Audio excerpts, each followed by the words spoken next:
I stood shivering in the snow outside my son's house on Christmas Eve, watching through the frosted window as my family laughed around the dinner table. 20 minutes, I knocked my arthritis screaming in the cold while they pointed at me through the glass and kept eating. My grandson filmed me on his phone, giggling. That was the moment I understood I wasn't family anymore. I was entertainment. As I turned away into the blizzard heading back to my cabin, I made a decision that would change everything. The walk back to my cabin took 30 minutes through knee-deep snow. Each step felt heavier than the last, not from the physical effort, but from the weight of 40 years of memories crushing down on my shoulders. By the time I reached my front door, my tears had frozen on my cheeks, and my hands shook so badly I could barely turn the key. I collapsed into my kitchen chair, still wearing my snow-covered coat, and stared at the homemade cookies I'd brought for them, now scattered across my porch where I'd dropped the tin.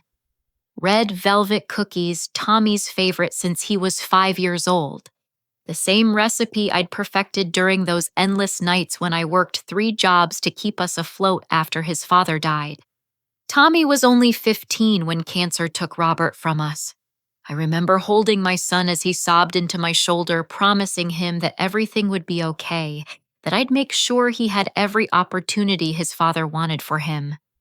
And I kept that promise even when it nearly killed me. The bakery I'd built from nothing, starting with just my mother's old mixer and a dream, became the most popular spot in our small Pennsylvania town. Rita's Rise and Shine had lines out the door every morning. Local newspapers wrote articles about my cinnamon rolls. Food Network even wanted to feature us, but by then I'd already made my choice. "Mom, you don't understand," Tommy had said, pacing my living room with his Johns Hopkins acceptance letter. "This is my dream. Dad would have wanted this for me. So I sold it. My bakery, my dream, my financial security. $1.2 million enough to cover his tuition, living expenses, and medical school applications. The new owners changed the name to something generic, and within 2 years it closed. But Tommy graduated debt-free, top of his class. I moved into this cabin on our family land, the same 200 acres my parents had bought in 1952 when they arrived from Italy with nothing but hope. The main house where I'd raised Tommy, where Robert and I had planned to grow old together, I gave to Tommy and Jennifer when they married. "It's too big for just me," I'd said, handing over the keys. "You'll need space for all those grandchildren you're going to give me." Jennifer had hugged me then, tears in her eyes. "You're the best mother-in-law anyone could ask for Rita." For 15 years, I believed her. My phone buzzed on the kitchen table, pulling me from my memories. A notification from our family group chat, the one I'd created to share photos and stay connected. I opened it with numb fingers, expecting maybe an apology, an explanation for the locked door. Instead, I found myself staring at a video. Nathan, my 17-year-old grandson, had uploaded the footage he'd taken of me standing in the snow. They'd added music, some comedic soundtrack, and titled it "Grandma's Christmas Fail." The comments below made my stomach turn. Jennifer, Oscar-worthy performance. She actually thought we'd fall for the poor me act. Tommy, this is what happens when you don't take hints. How many times do we have to tell her we need space? Emma, my 14-year-old granddaughter. Grandma's always so extra, like we get it, you're old and lonely. But it was the last message that shattered what remained of my heart. From Tommy. "Operation Cold Shoulder is a success. Let's see if she finally gets the message and stops showing up uninvited." Operation Cold Shoulder. They'd planned this. My humiliation, my pain standing in the freezing snow while they laughed, it was all orchestrated. I scrolled up through weeks of messages I hadn't been meant to see, each one a dagger. "She's coming for Thanksgiving again. How do we get rid of her?" Jennifer had written in November. "Just tough it out. "We need her to keep thinking everything's normal until after Christmas," Tommy had replied. "The lawyer says we need documentation of her showing up uninvited." Lawyer. What lawyer? My hands trembled as I kept reading, finding references to meetings, documentation, and something called the conservatorship plan. They'd been building a case against me, their own mother, while smiling to my face and accepting my checks. Oh yes, the checks. Every month for 15 years, I'd quietly paid their mortgage. $2,400 transferred from my account to theirs without fanfare. I never mentioned it, never held it over their heads.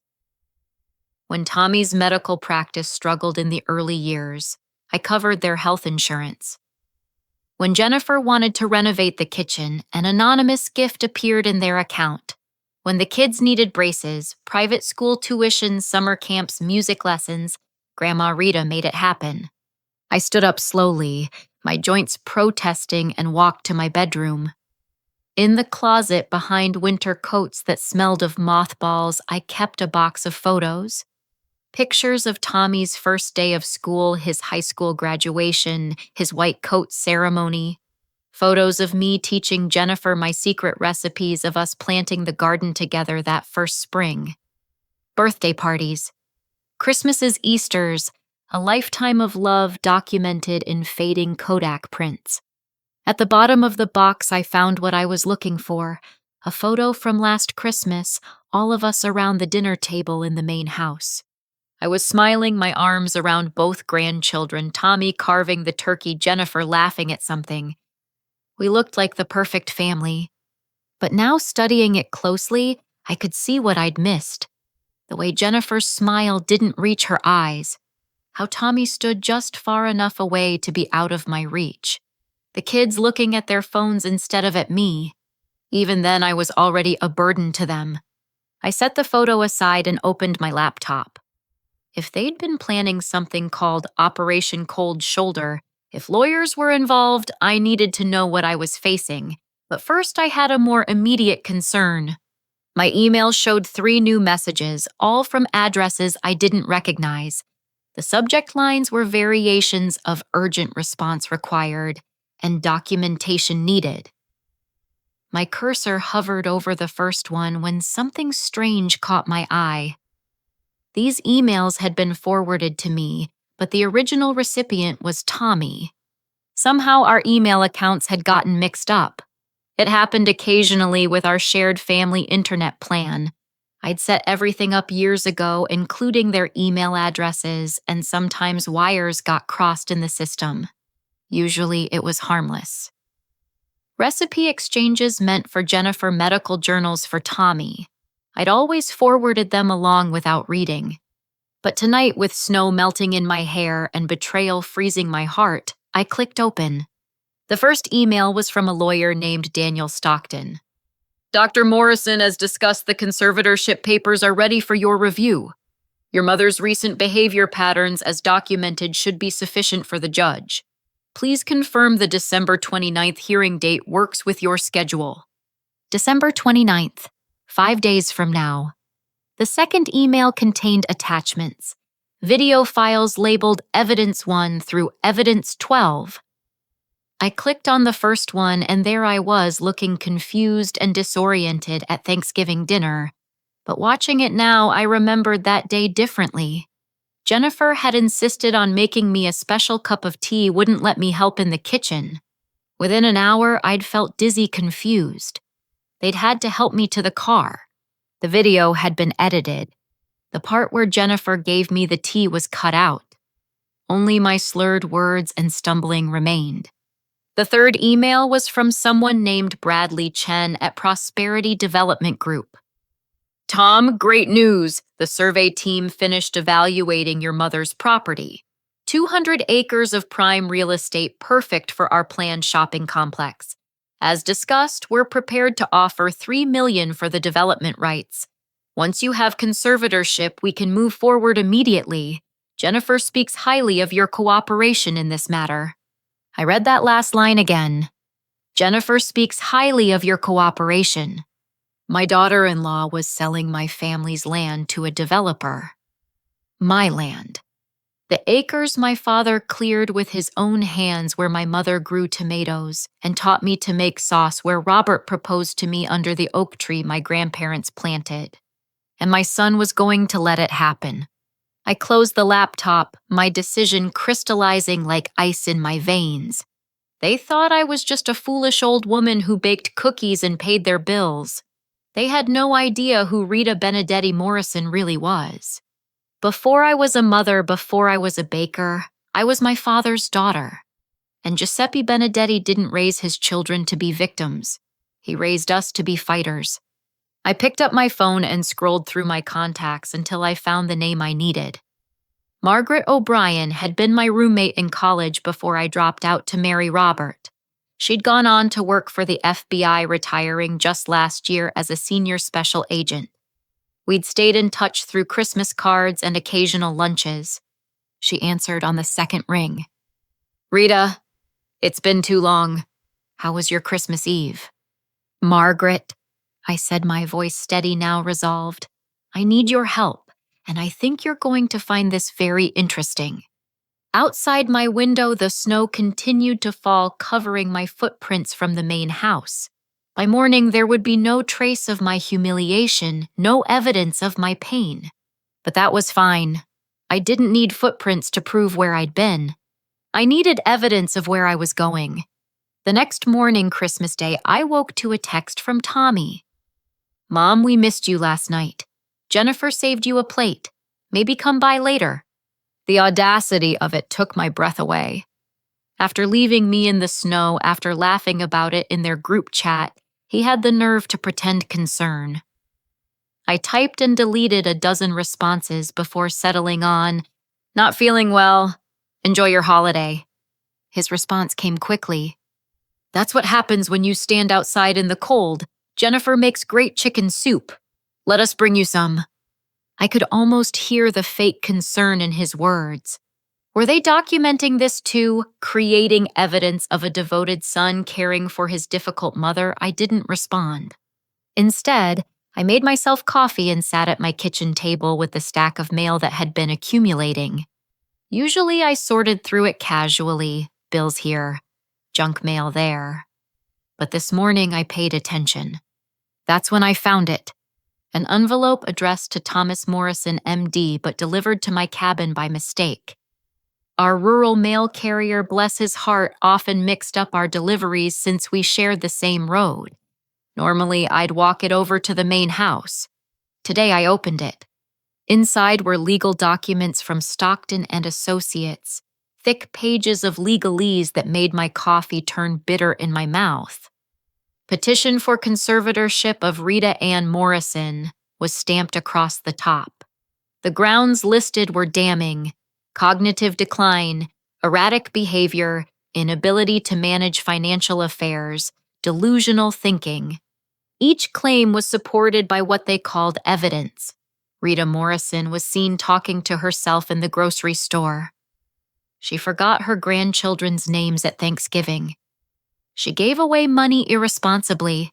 She showed up at family gatherings uninvited and became belligerent when asked to leave. Lies twisted with just enough truth to be believable. Yes, I talked to myself in the grocery store, making mental lists aloud like I'd done for 60 years. The Thanksgiving incident was after they'd drugged my tea. The money I gave away irresponsibly was donations to church and the animal shelter. And showing up uninvited, I had standing invitations to every holiday, or so I'd thought. But the most chilling part was the doctor's evaluation. Dr. Harold Brewster had signed a statement saying he'd examined me and found signs of moderate dementia.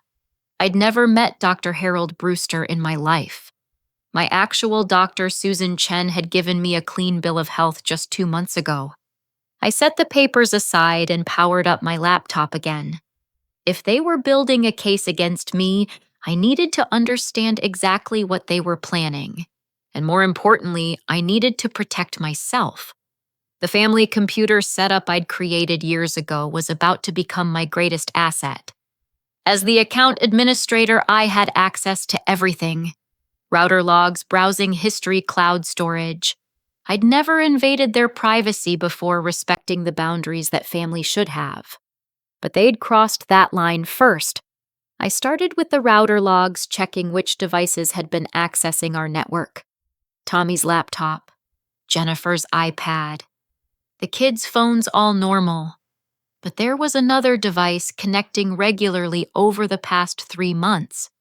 Bradley Chen's iPhone. The developer had been in my house, in the house I'd given them, planning how to steal the land beneath it. Next, I accessed the shared cloud storage, buried in folders labeled Tax Documents 2024. I found a treasure trove of deception. Emails between Tommy and Jennifer dating back 8 months.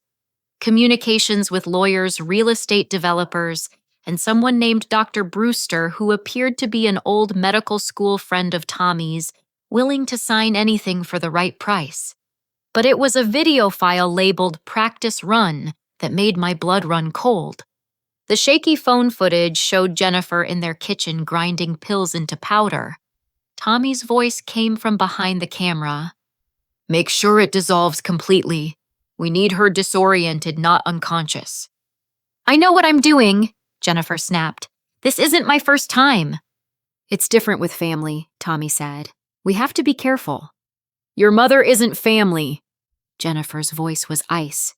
"She's an ATM with legs, and once we have conservatorship, we won't need her PIN anymore." The video cut off, but I'd seen enough. They'd been drugging me. Every visit, every cup of tea Jennifer insisted on making every time I'd felt confused or dizzy in their presence. They'd been poisoning me to create evidence of dementia. I ran to the bathroom and vomited, my body finally matching the sickness in my soul. When I could stand again, I returned to the computer. I needed to know everything, no matter how much it hurt. The emails painted a clear picture. The development deal had been Jennifer's idea. She'd met Bradley Chen at her gym, started an affair, and seen an opportunity. $3 million for my land, but only if they could get control of it. Tommy had resisted at first. "She's my mother," he'd written in one email. "There has to be another way." But Jennifer had worn him down. "She's old Tom. She won't live forever. Do you want to wait 20 years for your inheritance while we struggle, while our kids go without? Your mother is sitting on millions in land value, living like a hermit. It's selfish."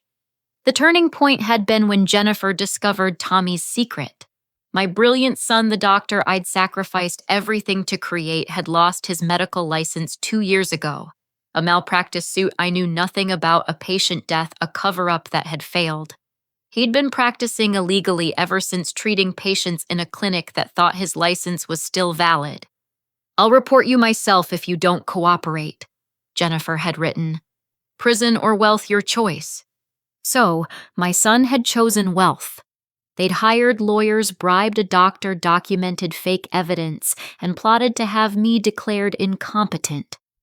The December 29th hearing was carefully scheduled during the holiday week, when courts were nearly empty and quick decisions were common.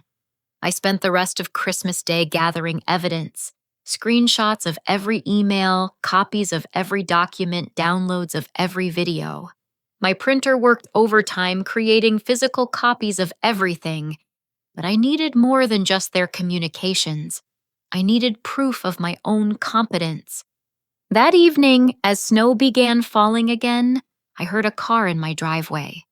Through the window, I saw Tommy and Jennifer's BMW exhaust pipe steaming in the cold. They knocked, and I had seconds to decide how to play this. I chose the hardest role of my life. I had to be the confused old woman they expected. "Oh," I said, opening the door with a vacant smile. "What a nice surprise. Come in, come in. It's so cold tonight." Jennifer entered first, carrying a pot of soup, her eyes scanning my cabin with the calculating look of someone already spending $3 million. Tommy followed, his medical bag in hand. "We were worried about you, Mom," he said, setting the bag on my table. "You seemed confused in your text this morning." "Did I text you?" I asked, letting my eyes go slightly unfocused. "I don't remember. Would you like some cookies? I think I have cookies somewhere. They exchanged a satisfied look. I was playing right into their hands, or so they thought. Mom, when's the last time you took your medication? Tommy asked, already reaching for his bag. Medication, I repeated. I don't take any medication. Dr. Chen says I'm healthy as a horse. That's not what Dr. Brewster says. Jennifer interrupted, then caught herself. I mean, we're just concerned. I let that slip past, filing it away. They'd just admitted to knowing about a doctor I'd supposedly seen but hadn't. Let me make you some tea, Jennifer offered, already moving toward my kitchen. That's so sweet, I said, then added with a flash of clarity that would seem like dementia. You always did make the best tea, Rebecca. It's Jennifer, Mom, Tommy corrected gently. Rebecca was Dad's sister, remember? Of course, I mumbled. Jennifer, such a pretty name. While Jennifer prepared her poison tea, I watched Tommy examine my living space. He photographed the stack of newspapers by my chair, the multiple remote controls on my coffee table, the pills I'd deliberately scattered on my kitchen counter, actually just vitamins arranged to look chaotic. Mom, have you been paying your bills? He asked, noticing the envelopes I'd strategically left visible. Bills. I looked confused. The nice man at the bank handles all that. Or was it a woman? I can't remember. More satisfied glances between them. I was giving them exactly what they wanted, a performance worthy of my high school drama club days. Mrs. Patterson would have been proud. Jennifer returned with the tea, watching carefully as I drank it. I'd prepared for this, taking activated charcoal beforehand to neutralize whatever they might slip me. But I still let my movements become gradually slower. My words slightly slurred. I said dreamily, I've been thinking about the land. Papa's land. Maybe I should do something with it. They both tensed, leaning forward. Like what, Mom? Tommy asked carefully. Oh, I don't know. Maybe give it away. To the church, or that nice nature group that keeps sending me letters. Wouldn't that be nice? Papa always loved birds. You can't do that, Jennifer burst out, then caught herself. I mean, that's a big decision. You should think about it carefully. Maybe talk to someone who understands these things, Tommy added. A lawyer or financial advisor. That's a good idea, I agreed drowsily. You're such a smart boy, Tommy. Just like your father. He was a doctor too, you know. I know, Mom. I am too, remember. I smiled vaguely, letting my eyes close. Of course you are, dear. The best doctor. Never lost a patient. I felt rather than saw them stiffen at that. Did I know? Was that dementia talking or a mother's subtle threat? Let them wonder. When they finally left, I locked the door and dropped the act. My hands shook, but not from drugs or age. From rage. Pure, clarifying rage. They'd made one crucial mistake in their perfect plan. They'd assumed I was just a sweet old lady who baked cookies and paid bills. They'd forgotten that I'd built a successful business from nothing, survived widowhood, raised a child alone, and managed to accumulate significant wealth despite giving them most of my earnings. They had no idea what I was capable of. I picked up my phone and called Margaret back. Phase 1 complete, I said when she answered. They took the bait. How quickly can you get here? I'm already in town, she replied. Checked into the Hampton Inn this morning. Rita, what I'm finding in the background checks is disturbing. This isn't their first rodeo. My blood chilled. What do you mean? Jennifer's mother died 2 years ago under suspicious circumstances. Left everything to charity at the last minute, claiming Jennifer had been stealing from her. But Jennifer contested the will, said her mother had dementia. Sound familiar? Dear God. There's more. I've got friends in the bureau looking into that development company. Bradley Chen isn't just some random developer. He specializes in, let's call them distressed property acquisitions. Properties that suddenly become available when elderly owners are declared incompetent or die unexpectedly. I sank into my chair, the full scope of what I was facing becoming clear. This wasn't just my greedy son and his wife. This was a criminal enterprise, and I was their latest mark. "What do I do?" I asked. "Exactly what you're doing," Margaret said firmly. "Let them think they're winning. Document everything. And Rita, install security cameras tomorrow, inside and out. We're going to nail these bastards to the wall." After we hung up, I sat in my dark cabin, watching snow fall on the land my parents had loved, the land that had sheltered 4 generations of my family. The main house glowed with warm light in the distance, filled with people who shared my blood, but not my values. They thought they'd already won. In 4 days, they planned to take everything from me: my freedom, my dignity, my legacy. But I had something they didn't. I had the truth. I had friends who believed in justice. And I had the kind of strength that comes from surviving everything life throws at you and still standing. They'd left me in the snow on Christmas Eve. By New Year's, they'd be the ones out in the cold. The day after Christmas, I woke with newfound purpose. No more tears, no more self-pity. Giuseppe Benedetti's daughter had work to do. First order of business: security cameras. I drove to the electronics store in town, my old but reliable Honda Civic handling the icy roads with ease. The young clerk Marcus recognized me from years of buying gadgets I barely understood. "Mrs. Morrison's still trying to figure out that smart TV," he grinned. "Actually," I said, "I need security cameras, the kind that record everything and store it somewhere safe." His expression shifted to concern. "Everything okay, break-ins in your area?" "Something like that," I replied. "I need cameras that can be hidden, indoor and outdoor, and they need to work even if someone cuts the power or internet." Marcus, bless him, didn't ask more questions. He set me up with a system that uploaded directly to multiple cloud servers with battery backups and infrared night vision.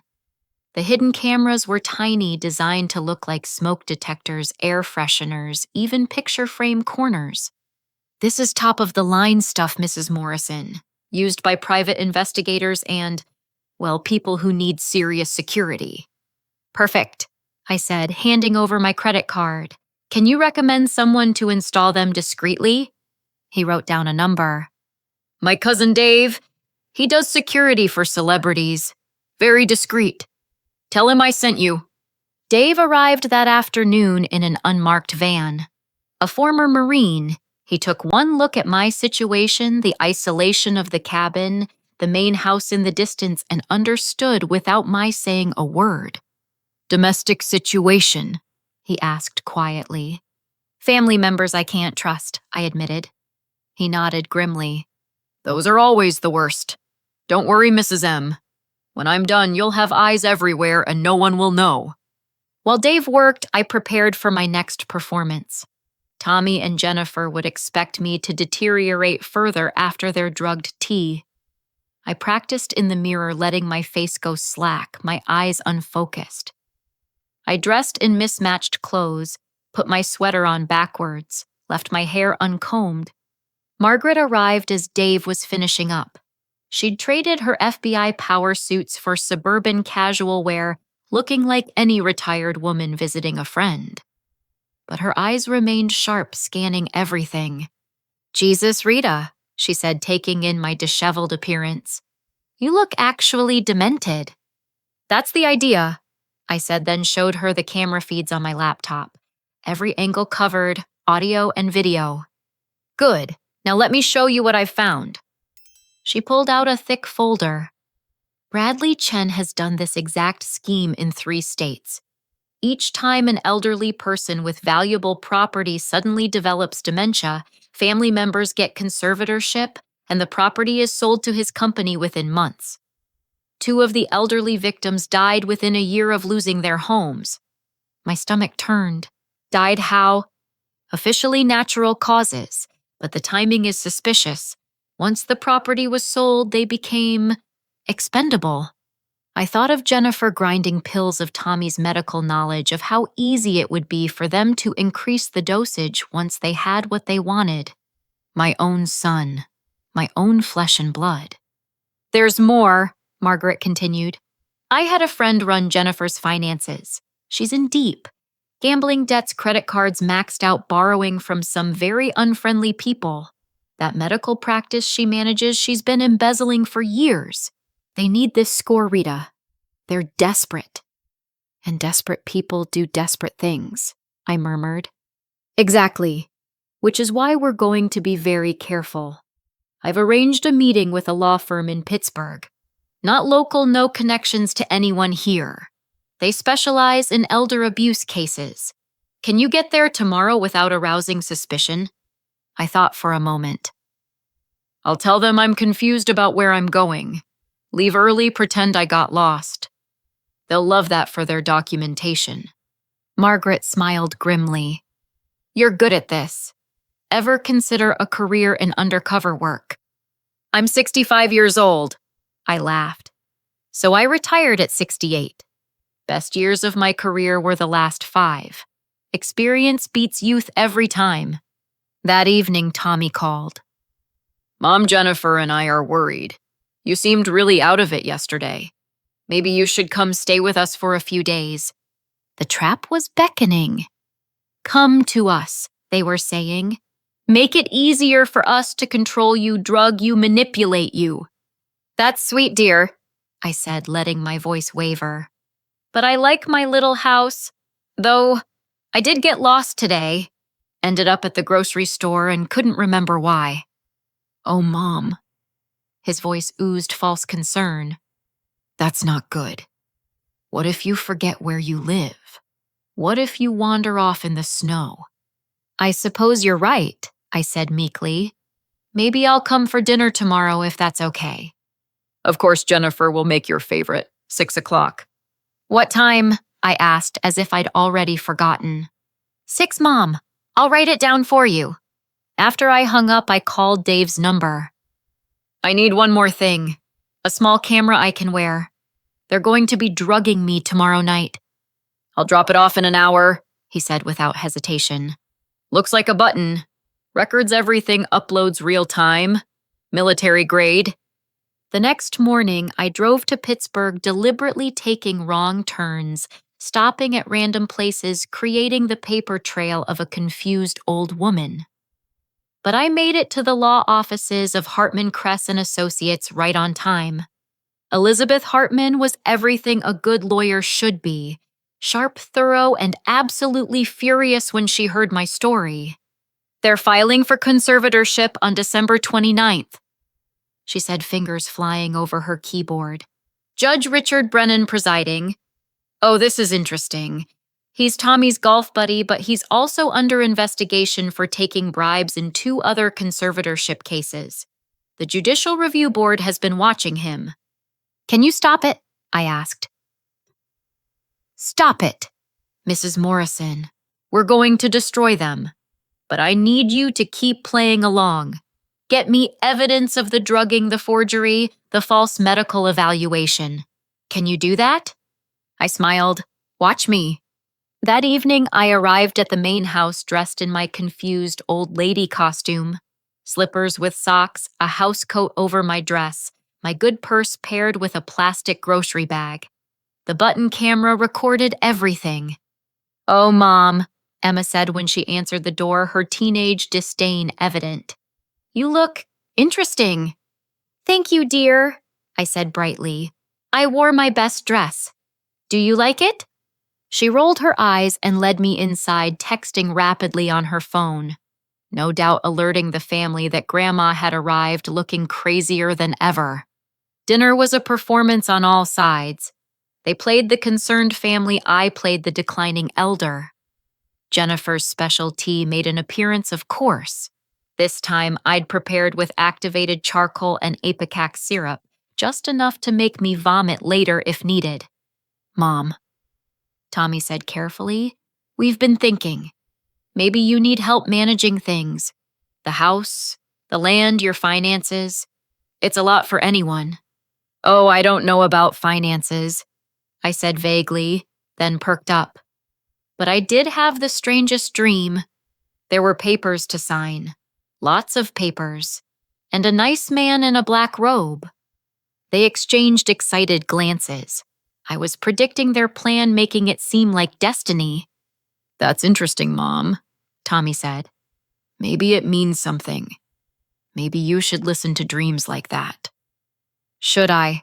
I asked innocently. Robert used to say dreams were just pizza before bed, but I haven't had pizza in… When did I last have pizza? I rambled about pizza for 10 minutes, watching them grow impatient. Nathan kept filming me with his phone, probably creating more evidence. But something in his eyes looked different tonight. Uncomfortable. Guilty, even. After dinner, I excused myself to use the bathroom and deliberately went to the wrong door, first acting confused. But once inside the actual bathroom, I moved quickly. The medicine cabinet was full of prescription bottles. I photographed each one, noting that several were in Tommy's name, despite his lack of a license to prescribe. More interesting were Jennifer's pills. Xanax, Adderall, OxyContin, all from different doctors, classic drug-seeking behavior. And hidden in the back, a bottle of haloperidol, an antipsychotic that could cause exactly the symptoms they'd been inducing in me. Back at dinner, I let myself appear drowsier. I should go home, I mumbled. But I can't remember. Did I drive here? I'll drive you, Grandma, Nathan offered suddenly. No, Jennifer said sharply, then covered. I mean, you have homework. Tommy will take her. But Nathan stood up. I finished it. Besides, I want to make sure Grandma gets home safe. There was a moment of tense silence. Then Tommy nodded slowly. That's thoughtful, son. Go ahead. In Nathan's car, a used Toyota I'd helped him buy for his 17th birthday, we drove in silence for a moment. Then quietly he said, Grandma, are you really sick? I had to make a choice. Trust him or maintain the act. Something in his voice, a pain that reminded me of Tommy at that age, made me decide. No, Nathan, I'm not sick. He exhaled sharply. I knew it. I told them this was wrong. I told them… His voice broke. It's okay, I said gently. You're 17. They're your parents. What could you do? I could have warned you sooner. I could have refused to film you. I could have… He was crying now, pulled over on the side of the snowy road. Nathan, look at me. I waited until he met my eyes. You just did the bravest thing. You questioned them. You drove me home. That takes courage. They're going to take everything from you, he whispered. The house, the land, everything. Mom's been meeting with that developer guy. They're planning to put you in a home.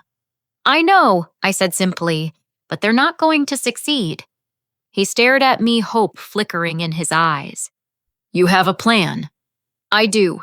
And Nathan, whatever happens in the next few days, remember that I love you. You and Emma both. This isn't your fault. Emma doesn't know, he said quickly. She just thinks you're old and boring. Mom tells her stuff about you being difficult, but she doesn't know about the other stuff. We drove the rest of the way in companionable silence. At my cabin, Nathan helped me inside, then paused at the door. Grandma, that Christmas Eve thing. I'm sorry. I'm so sorry. I know, I said, hugging him. And Nathan, that video you took, keep it. Don't delete it. It might be important later. He looked confused but nodded. After he left, I checked the camera feeds. Everything had recorded perfectly. Jennifer preparing the tea with ground pills. Tommy checking his illegal prescriptions. Their whispered conversations about the conservatorship. Margaret called an hour later. How did it go? Better than expected, I said. I may have an ally on the inside. The grandson, that's risky Rita. He's a good kid in a bad situation. Besides, I need to save them too. The grandchildren don't deserve to be destroyed by their parents' crimes. You're a better woman than I am, Margaret said. I'd burn them all. Oh, I'm going to burn Tommy and Jennifer, I assured her. But the kids, they're victims too. I spent the rest of the night organizing evidence. Bank statements showing my mental competence. Medical records from Dr. Chen, the recordings from dinner, photos of the medicine cabinet, screenshots of emails and texts. By dawn, I had everything backed up in multiple locations. Cloud servers, external drives, even old-fashioned printed copies in a safety deposit box at a bank 3 towns over. 3 days until the hearing. 3 days to pretend to be losing my mind while actually playing chess at a grandmaster level. 3 days until my son and his wife learned why you should never underestimate a Benedetti woman. I made myself breakfast and watched the sunrise over my parents' land. The same sun that had warmed my father's face as he worked these fields. The same light that had blessed my mother's garden. They thought they were stealing property, but this land was more than acreage and dollar signs. It was my history, my heritage, my heart. And I'd die before I let them take it. But first I had phone calls to make. A nature conservancy that had been asking about preservation. A lawyer in Italy who handled my cousin's estate. An accountant in New York who managed investments Tommy knew nothing about. The poker face phase had begun, and I was holding all the aces. December 27th arrived with a fresh snowfall that blanketed everything in deceptive purity. 2 days until the hearing. 2 days until my son expected to legally steal my life. I sat at my kitchen table with Margaret sorting through financial documents that would have made Tommy's eyes pop out of his head if he'd known they existed. $8.3 million in the investment portfolio, Margaret read from my laptop screen. $2.1 million in patents from your bakery innovations. Another $1 million and change in bonds and treasury notes. Rita, you're worth nearly $12 million. $12.7 million actually, I corrected, pulling out another folder. I've been buying cryptocurrency since 2015. Nathan told me about it, funny enough. Said it was the future. Smart kid. Margaret shook her head in amazement. And Tommy thinks you're just a poor old woman living on Social Security. That's exactly what I wanted him to think. I spread out the papers. After Robert died, I learned something important. Never let anyone, not even family, especially not family, know your full financial picture. So I kept 2 sets of books. One for the IRS, completely legal and above board. Another for me tracking every investment, every patent, every asset. The patents were my particular pride.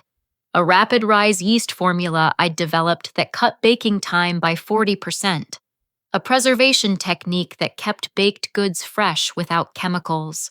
A specialized oven design that ensured even heating. I'd licensed them all to major manufacturers collecting royalties that Tommy never knew existed. I set up a trust in the Cayman Islands, I continued, completely legal but private. The royalties go there first, then get invested through a shell company. Even if they got conservatorship, they'd never find it all. You brilliant woman, Margaret breathed. But why hide it? I thought of Tommy at 16 already calculating the value of everything around him. Of Jennifer's grabby hands the first time she'd visited, mentally cataloging my possessions. Because money changes people, I said simply. Or maybe it just reveals who they really are. Either way, I wanted Tommy to build his own life, not wait for an inheritance. Fat lot of good that did. My phone buzzed. A text from Jennifer. Hi, Mom. Just checking in. Tommy mentioned you seemed tired last night. Make sure you're taking your vitamins. I showed it to Margaret. Vitamins? Right. More like vitamin H for haloperidol. Speaking of which, Margaret pulled out a small device. This is a drug testing kit. Hair follicle test. It'll show everything they've given you for the past 90 days. We need this for evidence. I let her take the sample, then went back to the computer. I need to move the money. All of it. Today. Where? First, I'm liquidating everything that's not tied up in trusts. Stocks, bonds, even the crypto. It's all getting converted to cash and moved offshore. Then, I smiled. Then I'm going shopping. Margaret raised an eyebrow. Shopping. For lawyers. The most expensive, ruthless corporate sharks money can buy. The kind that eat small-town lawyers like Stockton for breakfast. And I'm putting them all on retainer today. I spent the next 3 hours on the phone with my investment advisors, speaking in code we'd established years ago. Anyone listening would think I was a confused old woman asking about her cookie recipes and garden plans. In reality, I was moving millions. Mrs. Morrison, my advisor in New York, said carefully, "Are you sure you want to liquidate everything, the tax implications? Oh, I'm sure, Harold, and I need it done by close of business today." Understood. And the designated accounts? As we discussed. The Swiss account for the first transfer then distributed according to the emergency protocol we established in 2018. The cookie jar protocol, he asked, using our code. Exactly, the whole jar. By lunch, I was $11 million liquid and growing. The patents would take longer to sell, but I had buyers lined up in Germany and Japan who'd been asking for years. That's when Tommy showed up unannounced, using his key to walk right in. I barely had time to close my laptop and shuffle some harmless papers on top of the real documents. "Mom?" He looked around suspiciously. "What are you doing?" "Oh, Tommy," I smiled vaguely. "I was just... What was I doing? Oh yes, looking at old photos. Would you like to see your baby pictures?" His tension eased. "Maybe later. I just came to check on you. And to remind you about tomorrow." Tomorrow. I blinked in confusion. December 28th, Mom. You have a doctor's appointment. With Dr. Brewster, remember, just a checkup.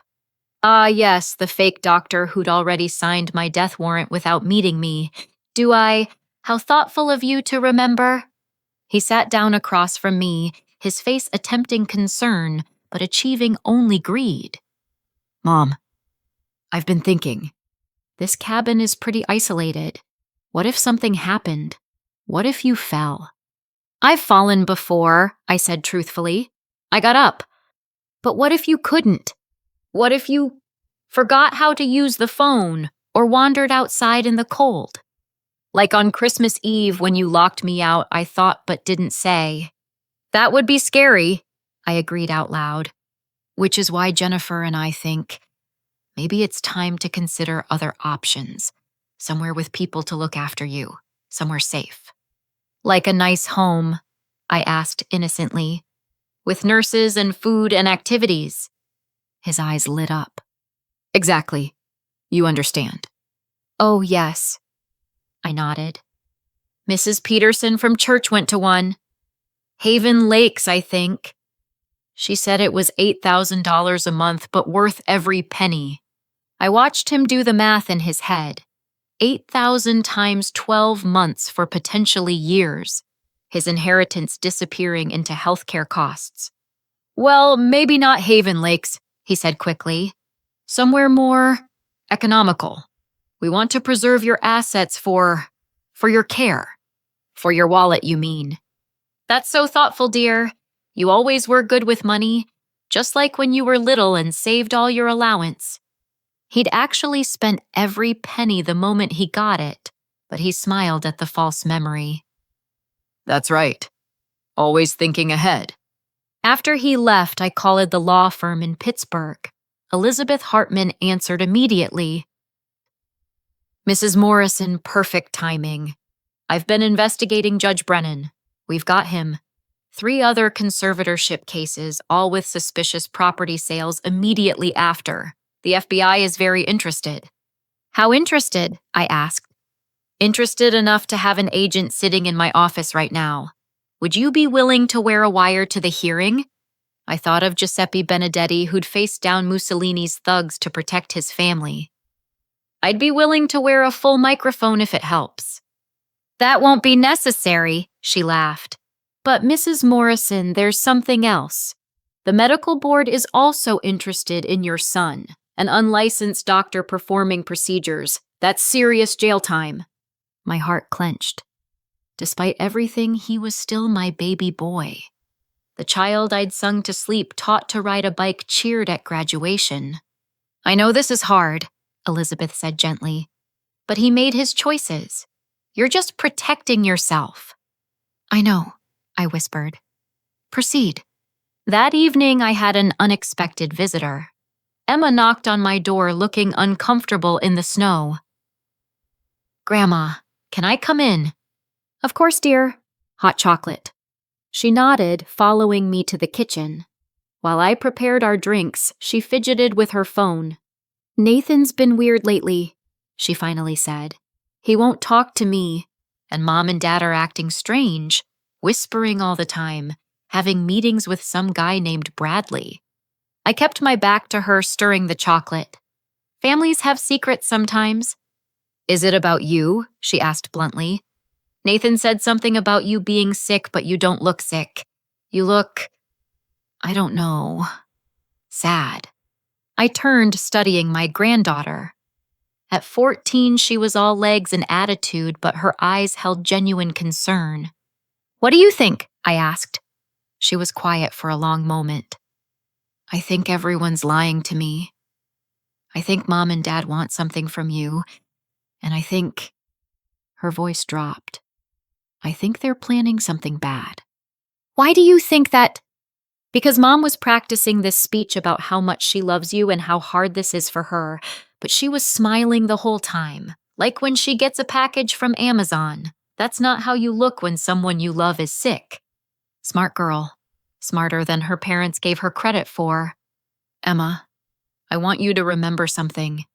No matter what happens in the next few days, I love you, and none of this is your fault.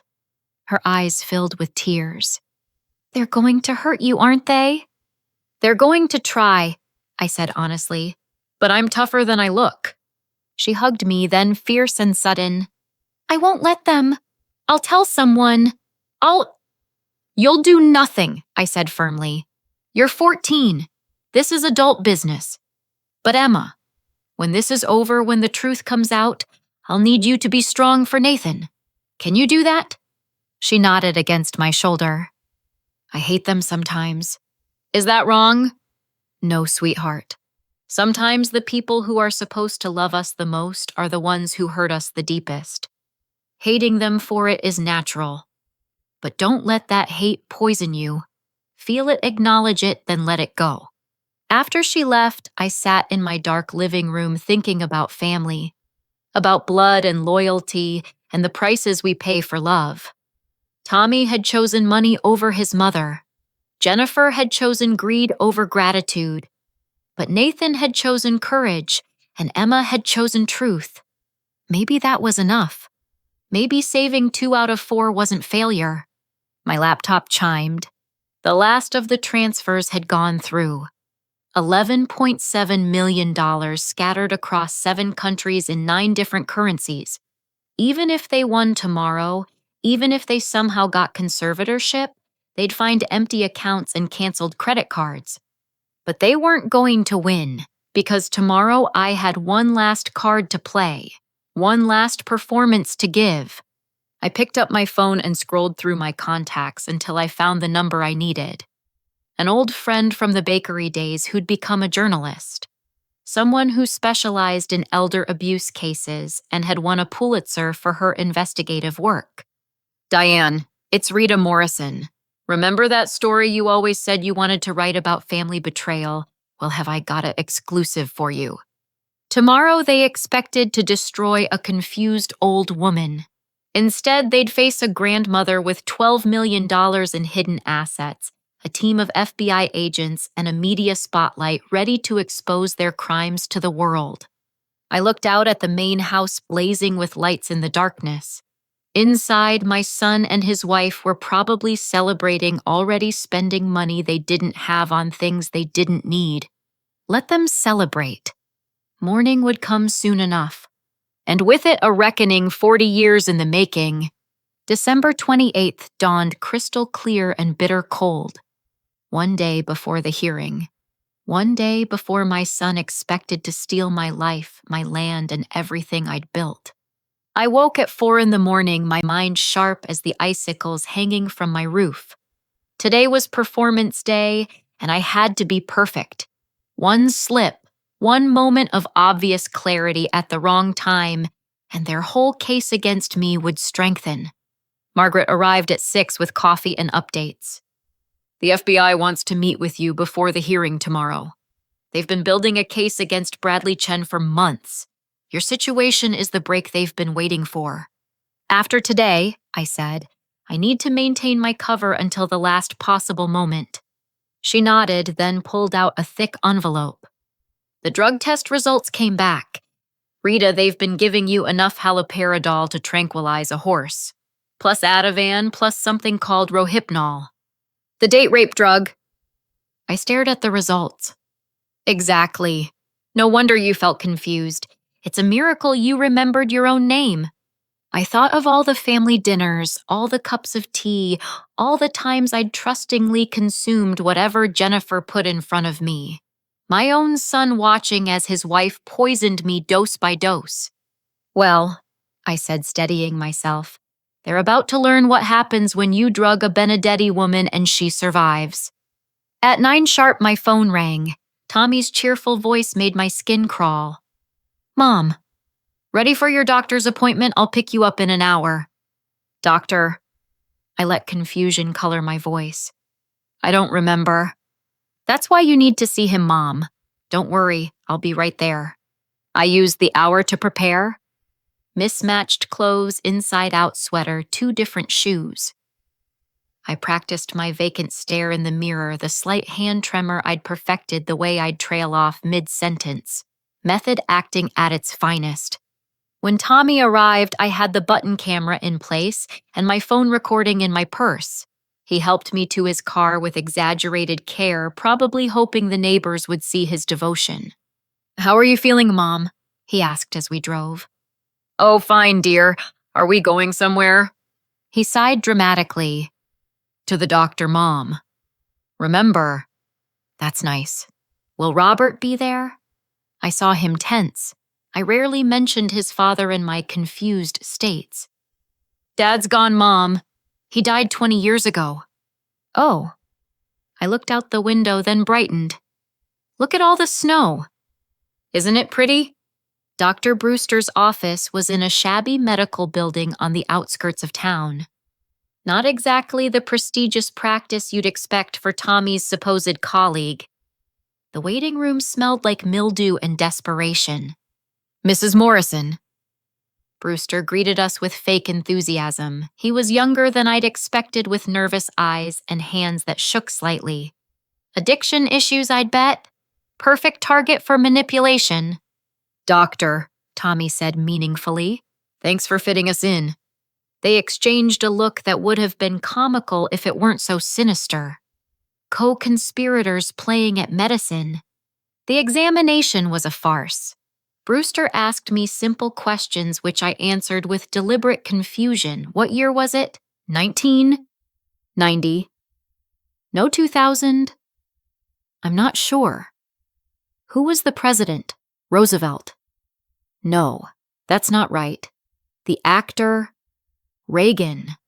He shone lights in my eyes, tested my reflexes with exaggerated concern, made notes on a chart he'd probably filled out days ago.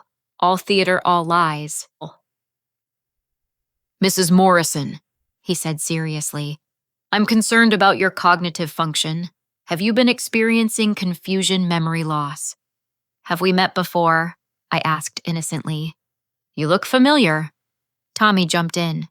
This is your doctor, Mom. You've been seeing him for months. Oh. I smiled vaguely. That's nice. You have a trustworthy face. If only they knew how untrue that was. The real test came when Brewster pulled out a cognitive assessment form.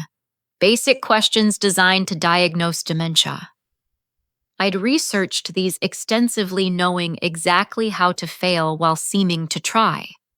Can you draw a clock showing 3:15? I drew a circle with the numbers scattered randomly, the hands pointing nowhere in particular. Can you remember these 3 words? Apple penny table. 5 minutes later, when he asked me to repeat them, I said, orange money. What was the other one?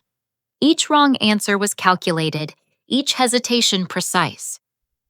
I gave them exactly what they needed for their false diagnosis while the camera recorded everything. I'd like to run some more tests, Brewster said finally. Blood work, maybe a brain scan. No need, Tommy interrupted quickly. Real tests would show I was perfectly healthy. We just needed your assessment for insurance purposes. Another meaningful look. Insurance, right. After the appointment, Tommy drove me home in silence. I could practically hear the wheels turning in his head, counting his money, planning his future on my grave. That doctor seemed nice, I said as we pulled up to my cabin. What was his name again? Brewster, Mom. His patience was wearing thin. Good. Dr. Harold Brewster. You'll probably see him again tomorrow. Tomorrow, I blinked. What's tomorrow? He actually smiled. Just another appointment. Nothing to worry about. Inside my cabin, I dropped the act and called Elizabeth Hartman immediately. I got it all. The fake examination, the leading questions, the coached responses. Everything. Excellent. Now about tomorrow. The hearing is at 9 a.m. I'll be there with my team, but they won't know that. Let them present their case. The more they lie under oath, the deeper they dig their graves. What about the FBI? They'll be there too, undercover. The moment the judge rules, we spring the trap. I spent the afternoon making final preparations. I called my banker in Switzerland, confirming the transfers were complete and irreversible. I spoke with Diane, the journalist, who was planning to live tweet the hearing from the courtroom. I even called the Nature Conservancy, putting in motion plans that would protect my land forever. That evening, I had one last performance to give. I called Tommy, letting panic creep into my voice. Tommy, I'm scared. There are people in my house. Strange people talking about taking things. He was there in 5 minutes, Jennifer in tow. They found me huddled in my bedroom, clutching a photo album. Mom, there's no one here, Tommy said gently, playing the concerned son. They were, I insisted. They said they were going to take the land. Papa's land.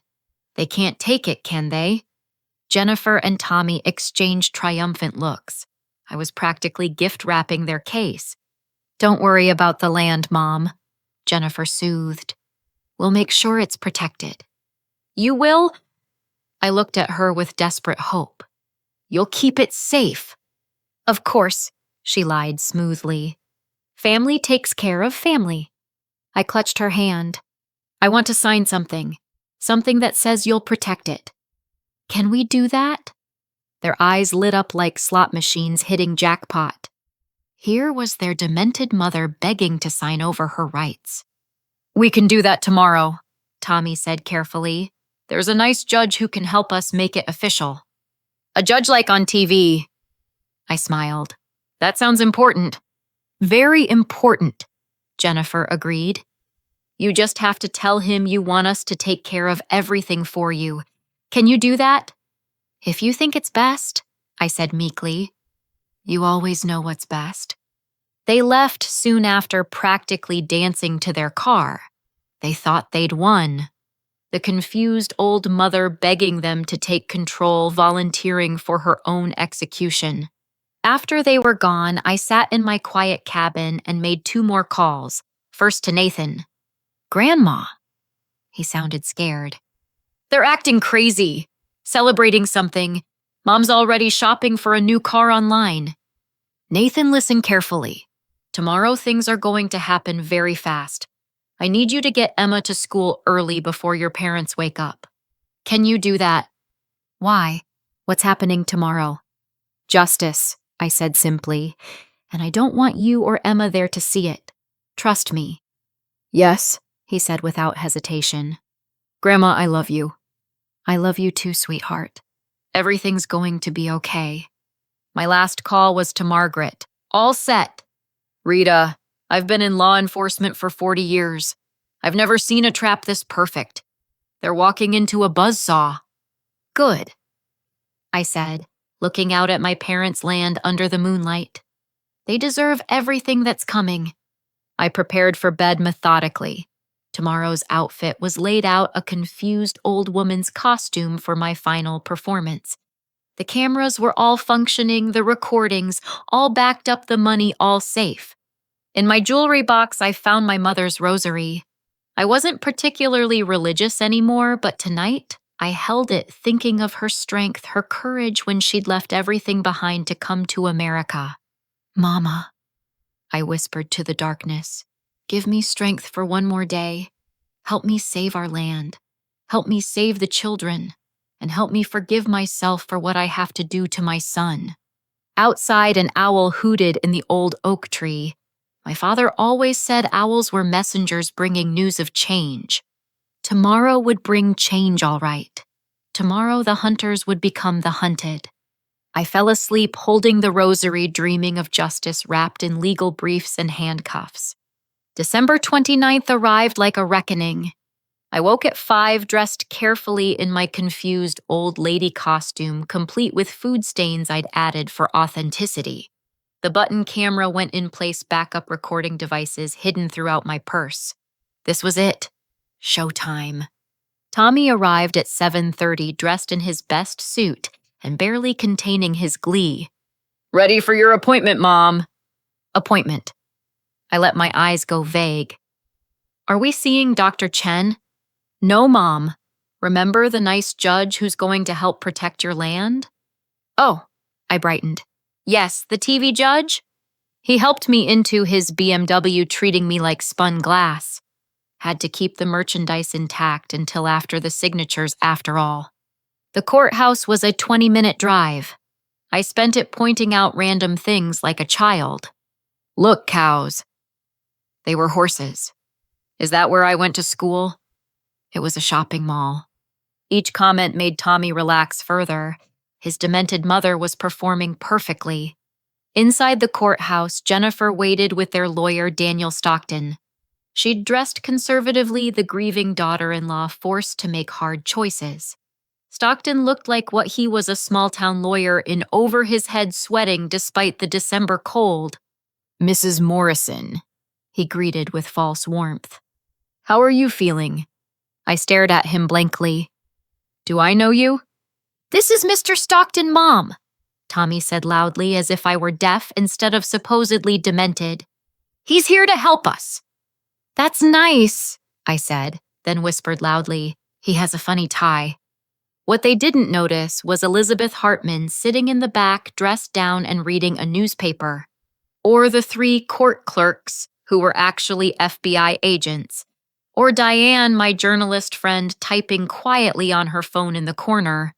All rise for Judge Richard Brennan.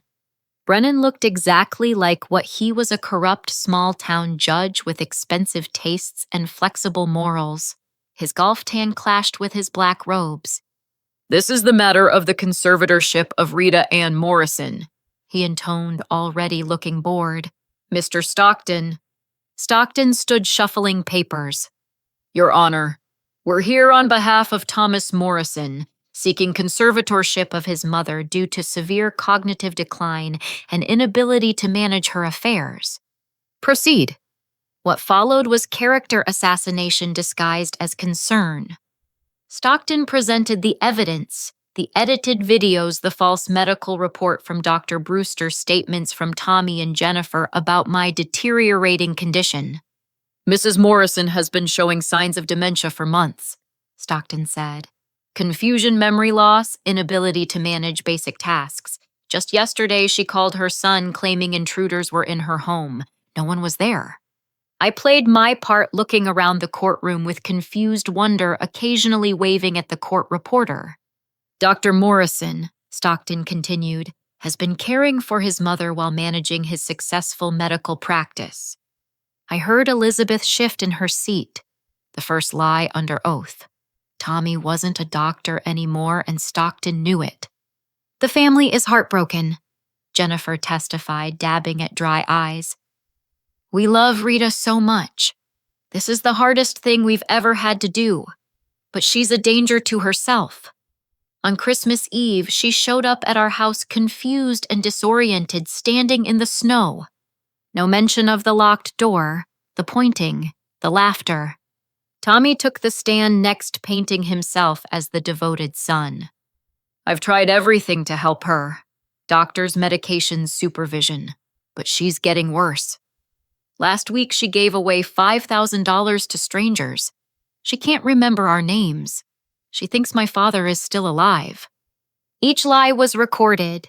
Each false tear was captured. They buried themselves with every word. Your Honor, Stockton concluded, the family requests immediate conservatorship to protect Mrs. Morrison and preserve her assets for her care. Judge Brennan nodded, barely looking up. This was all choreographed. Mrs. Morrison, do you understand why you're here? I stood slowly, swaying slightly. Is this court like on TV? Yes, ma'am. Your son wants to take care of you. Is that all right? I looked at Tommy with such trust, it must have broken what was left of his conscience. Tommy always takes care of me. He's a good boy. Then I see no reason to delay. I hereby grant. Your Honor. Elizabeth Hartman stood commanding instant attention. I represent Mrs. Morrison. Chaos. Stockton sputtered. Tommy went pale. Jennifer's mask slipped, showing pure rage. She can't have representation, Stockton protested. She's incompetent. Is she? Elizabeth smiled like a shark. Because I have here a cognitive evaluation from Dr. Susan Chen performed 2 days ago showing Mrs. Morrison is in perfect mental health. Objection! Stockton was sweating now. We weren't notified. Neither was my client notified that her son has been practicing medicine without a license for 2 years, Elizabeth continued smoothly. Or that Dr. Brewster, who supposedly examined her, lost his license in 2022 for falsifying medical records. Judge Brennan's golf tan faded to ash. Counselor, these are serious allegations. They're not allegations, Your Honor. They're facts, as is the fact that Mrs. Morrison has been systematically drugged by her family to create the appearance of dementia.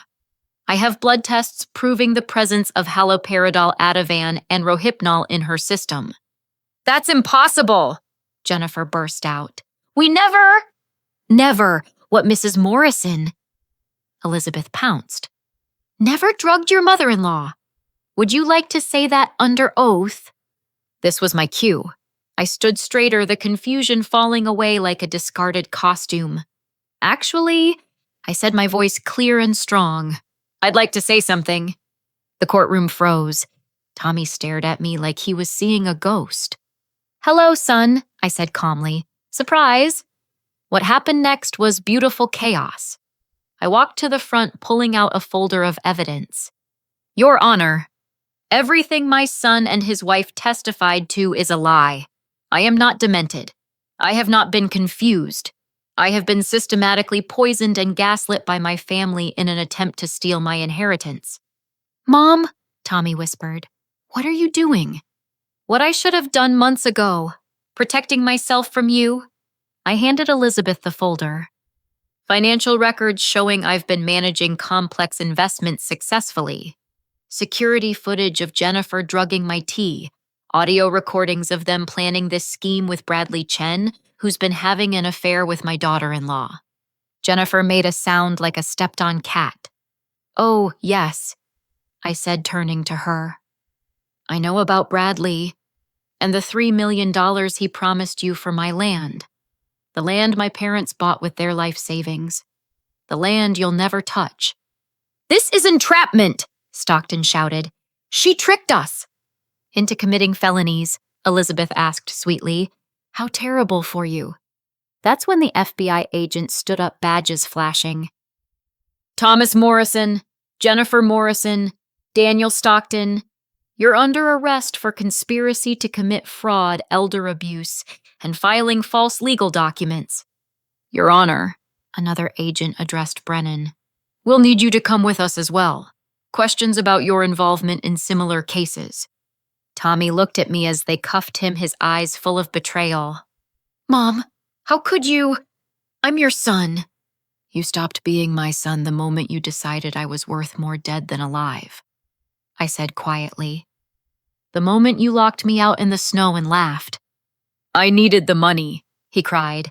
I lost my license. We were going to lose everything. So you decided to take everything from me instead. Jennifer was screaming about lawyers, about mistakes, about anything but the truth. Stockton was silent, probably calculating his plea deal. Brennan was let out in cuffs, his career destroyed in minutes. As they dragged Tommy past me, he did something that almost broke my resolve. He cried. Real tears like when he was 5 and skinned his knee. I'm sorry, Mama. I'm so sorry. For a moment, I saw my little boy. The one who'd brought me dandelions and called them flowers. The one who'd promised to take care of me when Daddy went to heaven. Then I remembered the Rohypnol in my tea. I'm sorry too, I said. Sorry I raised a son who could do this. After they were gone, the courtroom slowly emptied. Elizabeth hugged me. Margaret appeared from wherever she'd been watching, and Diane was already uploading her story. The house, I asked Elizabeth. Already seized as evidence. The kids, with my neighbor. I'll get them this afternoon. I sank into a chair, suddenly exhausted. It was over. 40 years of motherhood ended in handcuffs and headlines. You did the right thing, Margaret said firmly. Did I? I looked at my hands still trembling. I just sent my only child to prison. No, Elizabeth corrected. He sent himself to prison. You just refused to be his victim. Outside the courthouse, reporters were already gathering. Diane's story was going viral. Elder abuse sting catches doctor wife and corrupt judge. My phone was buzzing with calls from every major news outlet. But I had one more stop to make. Nathan and Emma were at my neighbor's house watching the news in shock. When they saw me, both burst into tears. Grandma, Emma sobbed. They arrested Mom and Dad. What's going to happen to us? I gathered them both in my arms. You're going to live with me, if you want to. It won't be fancy like your house, but it'll be safe, and no one will ever drug your tea. Nathan laughed through his tears, a broken sound. You knew? This whole time you knew. I knew, and I'm sorry you had to see this, but your parents made choices and choices have consequences. Are they going to jail for a long time? Emma asked in a small voice. Yes, sweetheart. Probably 10 to 20 years. They cried harder, and I held them, my own tears finally falling. Not for Tommy or Jennifer, but for these 2 innocent casualties of their parents' greed. Will you still love us? Nathan asked. Even though we're their kids. Oh, my darlings, I said, kissing their heads. I loved you before you were born, and I'll love you after I'm gone. Nothing your parents did changes that. We went back to the cabin, our cabin now, and I made hot chocolate the old-fashioned way. No tea. We'd all had enough tea for a lifetime. As the sun set on the worst and best day of my life, I looked out at my parents' land. Still mine. Still protected. The Nature Conservancy papers would be signed tomorrow, ensuring it would remain untouched forever. My phone rang. An unknown number, but I answered anyway. Is this Rita Morrison? A woman's voice, nervous. Yes. I'm Sarah Chen, Bradley's wife. I just saw the news. I want to thank you. He's been doing this for years and no one ever stopped him. You saved other families from what you went through. After she hung up, I sat with my grandchildren watching the snow fall on land that would never be developed in a house that would never be stolen with children who would never be abandoned. Tommy had left me in the snow on Christmas Eve thinking I was weak. He'd learned too late that Benedetti women don't freeze. We burn. 3 months after that courthouse drama, I stood in my kitchen at 5 a.m., kneading dough like my mother taught me. The familiar rhythm soothed my hands and heart as spring sunlight streamed through windows that had witnessed too much pain and not enough healing. Nathan stumbled in yawning. At 17 going on 40, he'd grown 3 inches and gained a lifetime of wisdom since December. "You're up early, Grandma." "Old habits," I said, shaping the dough into rounds. "Besides, we open in 2 hours.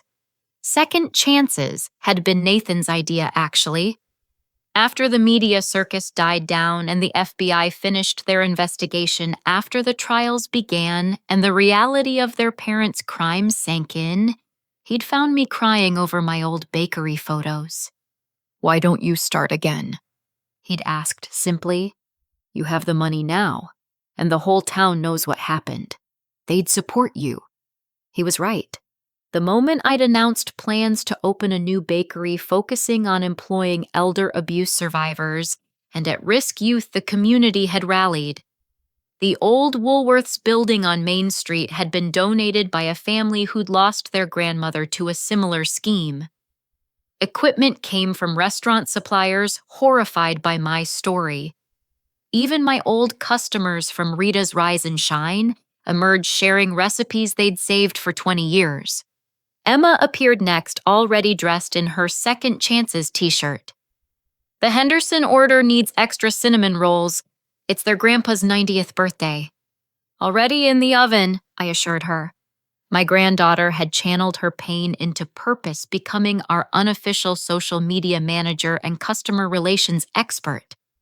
Her Instagram posts about our daily specials and the stories of our employees had garnered 50,000 followers and counting. Margaret emerged from the guest room she'd been occupying more and more frequently. "Coffee ready?" "Always." I smiled, pouring her a cup. Our friendship had deepened into something neither of us had expected at our age. Companionship, partnership, maybe something more. We were taking it slow. 2 women who'd learned that life could surprise you at any moment. At 6:30, we loaded the van and headed to the bakery. Main Street was already stirring, shopkeepers waving as we passed. The support had been overwhelming. When people learned what Tommy and Jennifer had done, the community's response had been fierce and protective. Inside Second Chances, our team was already working. Maria, 72, whose daughter had stolen her life savings, ran the coffee station with military precision. James, 68, whose nephew had tried to have him committed for his house, handled the ovens like a maestro. Sarah, 19, who'd aged out of foster care with nowhere to go, decorated cakes with an artist's touch. "Morning, boss," they chorused as we entered. Boss? I still wasn't used to it, but these people, this place, this purpose, it all felt right, like my life had been preparing me for exactly this moment. The bell above the door chimed at 7 sharp, our first customer arriving for their daily fix. Within an hour, the line stretched out the door. Word had spread about our cinnamon rolls, my mother's recipe perfected over generations. But they came for more than pastries.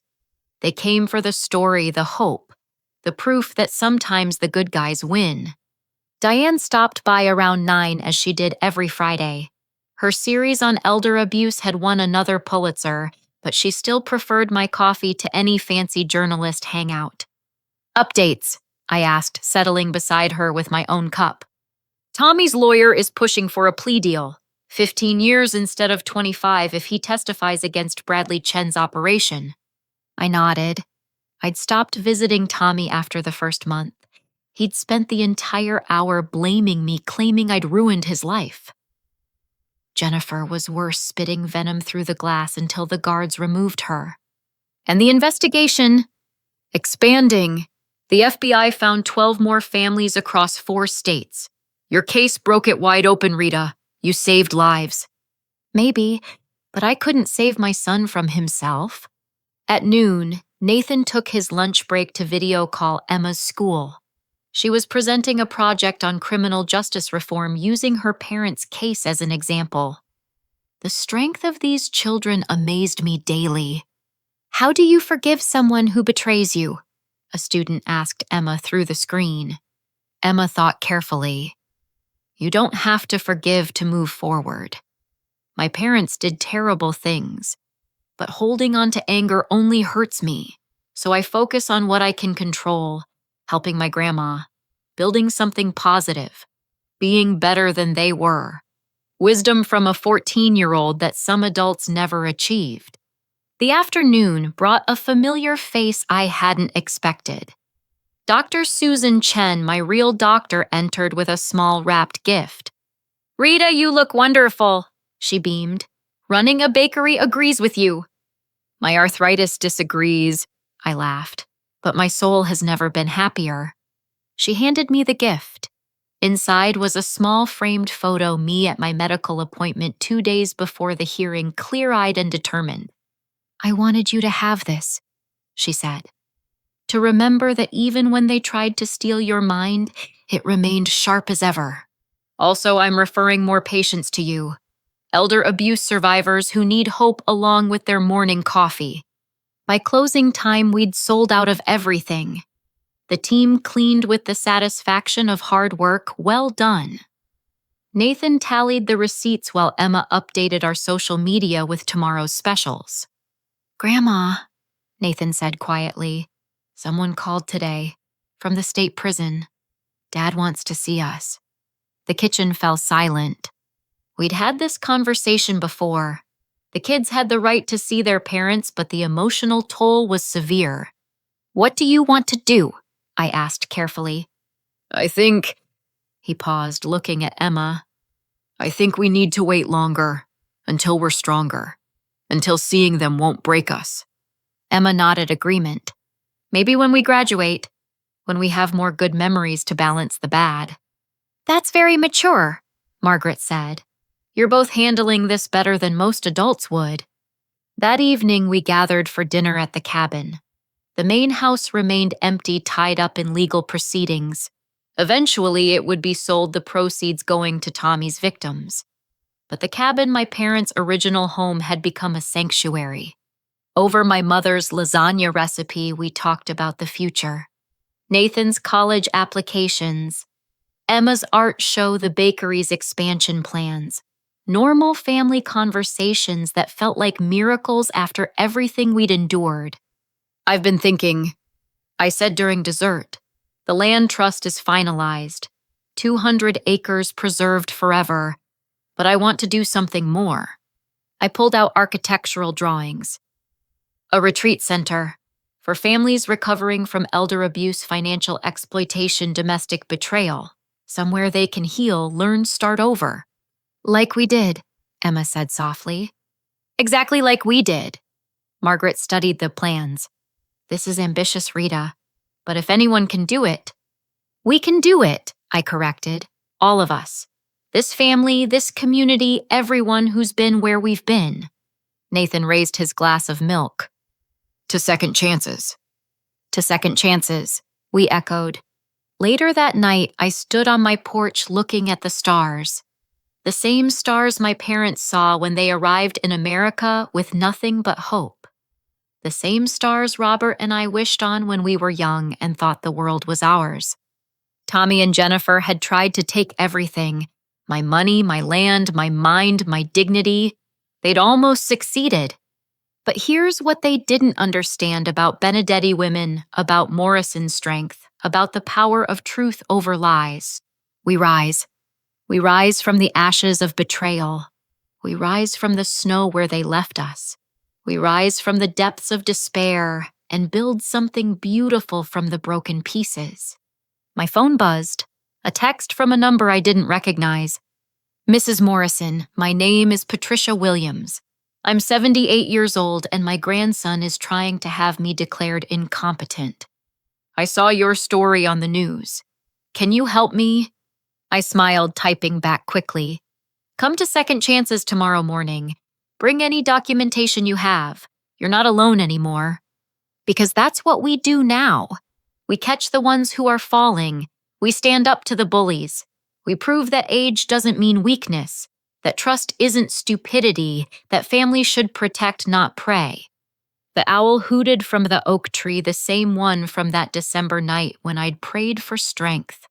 Message delivered, change accomplished. Inside, I could hear Nathan teaching Emma guitar, Margaret humming in the kitchen the sounds of a real family built on truth instead of lies. Tommy had left me in the snow thinking I would freeze. Instead, I had become the spring. And in this spring, in this season of second chances, we all were blooming. Family isn't about blood or obligation. It's about who shows up when you're standing in the snow. And sometimes the greatest gift you can give yourself is the strength to lock the door on those who left you out in the cold. But more than that, it's the courage to open new doors, to build new families, to create safe spaces for others who've stood in their own snowstorms, to prove that cruelty doesn't win that greed, doesn't prosper that love. Real love isn't measured in dollars or deeds, but in showing up day after day for the people who need you. My name is Rita Ann Benedetti Morrison. I'm 65 years old. My son tried to destroy me for money. He failed. And from his failure, from my pain, from our family's shattered pieces, we built something extraordinary. A bakery that feeds souls as well as bodies. A family bonded by choice rather than chance. A legacy of strength that no lawyer can steal, no judge can grant away, no betrayal can break. This is our story. And it's just beginning. Dear friends, if you've made it this far, thank you for joining me on this journey. Have you ever faced betrayal from someone you trusted completely? How did you find the strength to rise again? I'd love to hear your stories of resilience in the comments below.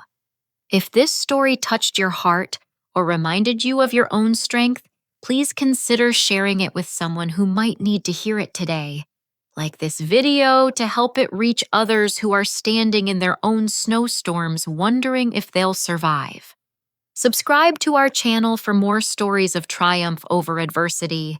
And remember, you're never too old to start over, never too broken to rebuild, never too alone to find your tribe. Until next time, this is Rita reminding you that second chances aren't just for the young. They're for anyone brave enough to reach for them. Stay warm, stay strong, and never let anyone leave you in the snow. With love and cinnamon rolls, Rita.